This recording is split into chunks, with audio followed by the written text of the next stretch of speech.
जय श्री कृष्णा। कल हमने उर्वशी की कथा सुनी थी। आप जो ये कथाएं सुन रहे हैं, आप इनको पूरा जरूर सुनना एक बार। सूत जी कहते हैं कि आज की कथा में हम सुखदेव के अरण्य से उत्पन्न होने की कथा को सुनेंगे और किस प्रकार से उनका गृहस्थ जीवन प्रारंभ हुआ उसे सुनेंगे।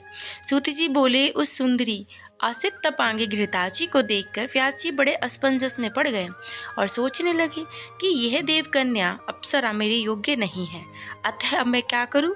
वह अप्सरा भी व्यास को चिंतित होता देखकर भयभीत हो गई और डर गई, कहीं ये मुझे श्राप न दे दे। उसके पश्चात भय से व्याकुल वह अप्सरा एक शुकी का रूप धारण करके वहां से उड़ गई।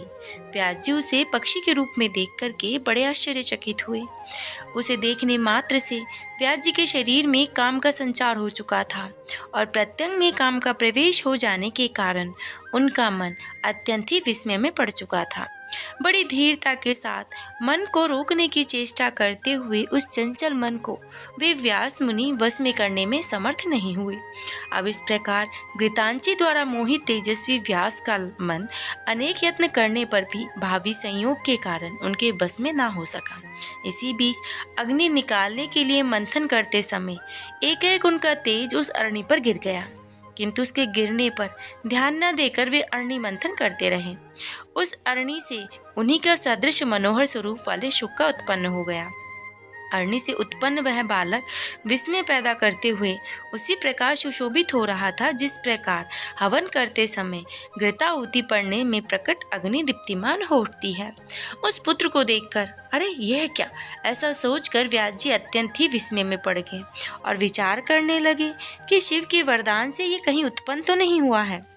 इस प्रकार अरणि के गर्भ से उत्पन्न वह तेजस्वी पुत्र शुक अपने तेज के तुल्य देदीप्यमान प्रतीत हो रहा था। व्यास जी ने दिव्य देहधारी द्वितीय गार्हपत्य अग्नि के समान तेजस्वी पुत्र को बड़ी प्रसन्नता से देखा। पर्वत से नीचे उतारकर गंगाजल से उसको नहलाया। तो हे तपस्वियों, उस समय आकाश से उस शिशु के ऊपर पुष्पों की वर्षा होने लगी। व्यास जी उस महात्मा शिशु का जात कर्म इत्यादि संस्कार करने लगे। उस समय देवताओं ने दुदुम्बियां बजाई और अप्सराओं ने नृत्य किया। उस बालक के दर्शन की लालसा से विश्ववसु, नारद, तुम्बरु आदि सभी गंधर्वराज प्रसन्न होकर शुक के जन्म पर गान करने लगे। सभी देवता विद्याधर भी अरणि के गर्भ से उत्पन्न उस दिव्य व्यास पुत्र को देखकर प्रसन्नता पूर्वक स्तुति करने लगे। तो हे द्विजोत्तम, उस समय सुखदेव जी के लिए आकाश में दिव्य दंड कमंडलू शुभ कृष्ण मृगचरण पृथ्वी पर आ गिरे। उत्पन्न होते ही वह अति तेजस्वी शिशु शीघ्रता पूर्वक बढ़ने लगा। तो वैदिक विधान के मर्मज्ञ व्यास जी ने उनका उपनयन संस्कार भी कर दिया। उत्पन्न होते ही रहस्यों संग्रह सहित सभी वेद उन महात्मा के समक्ष वैसे ही उपस्थित हो गए जैसे उनके पिता व्यास जी के समक्ष उपस्थित हुए थे। अरणि मंथन के समय मुनिश्रेष्ठ व्यास ने घृतांची अप्सरा को शुकी के रूप में देखा था, इसलिए उस बालक का नाम उन्होंने शुक रख दिया। शुकदेव को पास आया देखकर व्यास जी ने शीघ्रता के साथ प्रसन्नता पूर्वक उसको उठाकर के बार बार उसका आलिंगन किया, उसके सिर को सूंघा। परम पवित्र व्यास जी ने सुखदेव जी के कुशल क्षेम अध्ययन के विषय में पूछा, उन्हें आश्वस्त करके अपने पावन आश्रम में ही उसे रख लिया। अब उसके बाद व्यास जी सुखदेव के विवाह के विषय में सोचने लगे। एक दिन परम तेजस्वी व्यास ने सुखदेव से किसी सुंदर मुनि कन्या की चर्चा की। उन्होंने अपने पुत्र सुखदेव से कहा कि हे पवित्र आत्मन, तुमने वेद और सभी धर्मशास्त्रों का तो अध्ययन कर लिया है, अतः अब तुम विवाह कर लो और गृहस्थ आश्रम में रहकर देवताओं और पितरों का यजन करो। तो हे पुत्र, तुम सुंदर स्त्री को स्वीकार कर मुझे भी ऋण से मुक्त कर दो। अब पुत्र की गति नहीं होती, उसे स्वर्ग कदापि नहीं मिलता, इसलिए हे महाभाग पुत्र, अब तुम गृहस्थ आश्रम में प्रवेश करो। तो हे शुक, हे पुत्र, गृहस्थी बसाकर मुझे भी आनंदित करो। ऐसा कहते हैं कि हे पुत्र, तुम मेरी महान आशा परिपूर्ण कर दो। हे शुक, कठिन तपस्या करके मैंने तुम्हारे जैसे अयोनिज पुत्र को पाया है। तुम्हारे देवता रूप हैं, अतः तुम अपने पिता की रक्षा करो। सूत जी कहते हैं कि ऐसा कहने वाले व्यास जी के पास उपस्थित विरक्त सुखदेव जी ने गृहस्थ आश्रम में अनुरक्त होने के कारण अपने पिता से कहा कि हे पिता, हे धर्मज्ञ, क्या आप क्या कह रहे हैं? मुझ शिष्यों को आप तत्व ज्ञान का उपदेश दे रहे हैं। मैं आपकी आज्ञा का पालन अवश्य करूँगा। व्यास कहते हैं कि हे पुत्र, तुम्हारे लिए मैंने सैकड़ों वर्ष कष्ट सहकर जो तपस्या की, जो शिव जी की आराधना की, उसके फलस्वरूप ही मैंने तुम्हें पाया है। किसी राजा से मांगकर मैं तुम्हें प्रचुर धन दूंगा। हे महाप्राग, तुम श्रेष्ठ यौवन प्राप्त करके राज सुख को भोगो। तो सुखदेव कहते हैं कि हे तात, आप बताएं कि मनुष्य लोक में भला विपत्ति रहित कौन सा सुख है? बुद्धिमान लोग सुख से युक्त दुख और दुख से युक्त सुख को सहते हैं। हे महाभाग, स्त्री पाकर मैं उसी के वश में हो जाऊंगा। तब आप भला बताइए, परतंत्र होकर और विशेषता स्त्री के वश में रहकर कौन सा सुख मैं पा सकूंगा?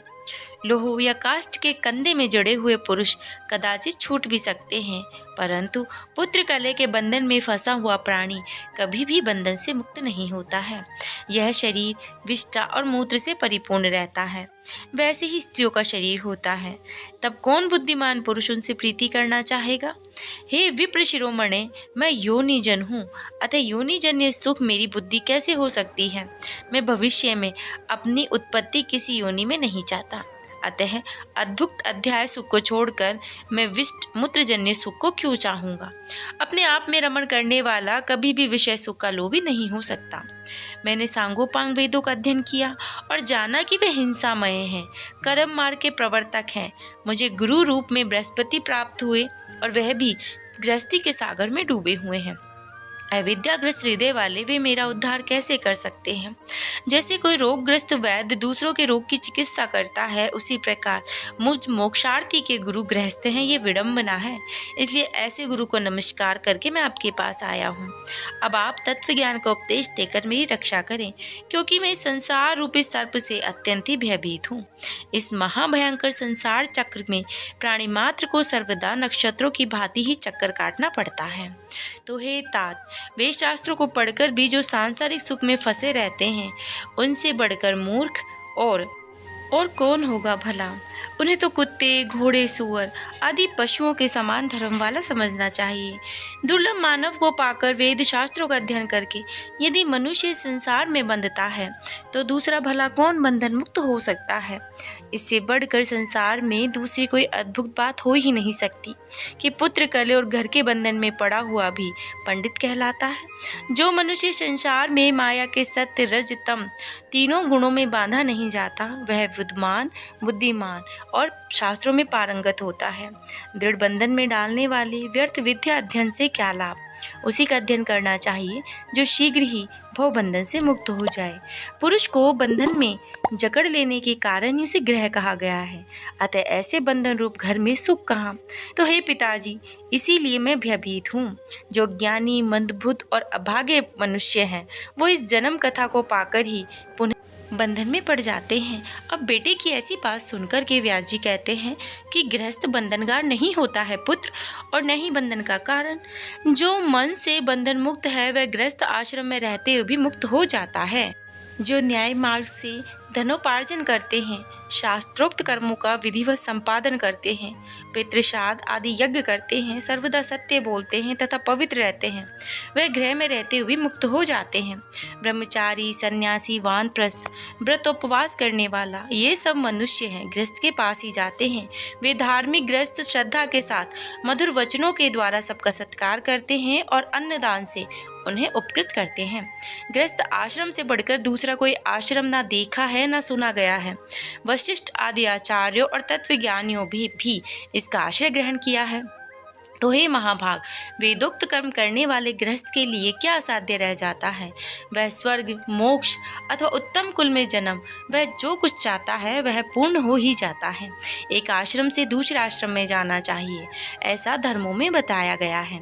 अतः आलस्य रहित होकर गृहस्थ संबंधी कर्मों का संपादन करना चाहिए। तो हे धर्मज्ञ पुत्र, देवताओं, पितरों, आश्रित जनों को विधिवत संतुष्ट करके, पुत्र उत्पन्न करके और उसे भी गृहस्थ आश्रम में लगाकर पुनः गृह त्याग कर वन में जाकर श्रेष्ठ व्रत का आश्रय ग्रहण करो। वहाँ वानप्रस्थ आश्रम पूर्ण करने के बाद ही तुम संन्यास धारण करना। तो हे महाभाग, इंद्रिया मनुष्य को निश्चित रूप से प्रमत्त बना देती हैं।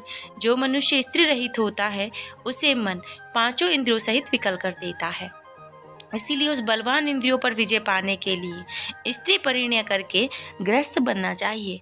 तत्पश्चात वृद्धावस्था में तप करना चाहिए, और यह शास्त्रवत वचन है। वन में स्थित महातेजस्वी महर्षि विश्वामित्र किसी समय 3 सहस्त्र वर्षों तक निराहार और जितेंद्रिय रहकर अत्यंत कठोर तप करके भी मेनका को देखकर मोहित हो गए थे, और उन्हीं के तेज से उन्हें पुत्री के रूप में सुंदर शकुंतला मिली। मेरे पिता पराशर भी धीवर की कृष्ण वर्मा कन्या को देखकर कामबाण से आहत हो गए, और उन्होंने नाव पर ही उसे स्वीकार कर लिया था। ब्रह्मा जी अपनी कन्या को देखकर काम से पीड़ित हो गए और बेसुध होकर के उनके पीछे दौड़ने लगे। तब शिवजी ने उन्हें रोका। अतः हे कल्याणकारी पुत्र, तुम मेरा हितकर वचन मान लो कि किसी कुलीन कन्या से विवाह करके सनातन वेद मार्ग का पालन करो। तो सुखदेव कहते हैं कि हे पिताजी, सर्वदा दुख देने वाले गृहस्थ आश्रम को मैं स्वीकार नहीं करूंगा, क्योंकि यह पशु पक्षियों को जाल में फंसाने के समान है। यह आश्रम सभी मानवों के लिए सदा बंधन स्वरूप होता है। तो हे तात, धन धान्य की चिंता में व्याकुल लोगों के लिए सुख कहाँ दिखाई पड़ता है। निर्धन और लोभ के वशीभूत मनुष्य अपने ही परिवारजनों के द्वारा कष्ट को पाते रहते हैं। इंद्र भी वैसा सुखी नहीं रहते जैसा सुखी एक भिक्षुक रहता है। भला इस संसार में तीनों लोकों का वैभव पाकर कौन सुखी रह सका है। अब बेटे की ऐसी बातों को सुनकर आगे व्यास जी क्या कहते हैं और उन्हें श्रीमद् भागवत पढ़ने के लिए क्यों कहते हैं, ये हम कल के अध्याय में सुनेंगे। तब तक आप श्री हरि भजन करते रहें, और गर्मियों में कृपा करके पक्षियों के लिए थोड़ा सा दाना पानी अवश्य रखें। जय श्री कृष्णा। राधे राधे।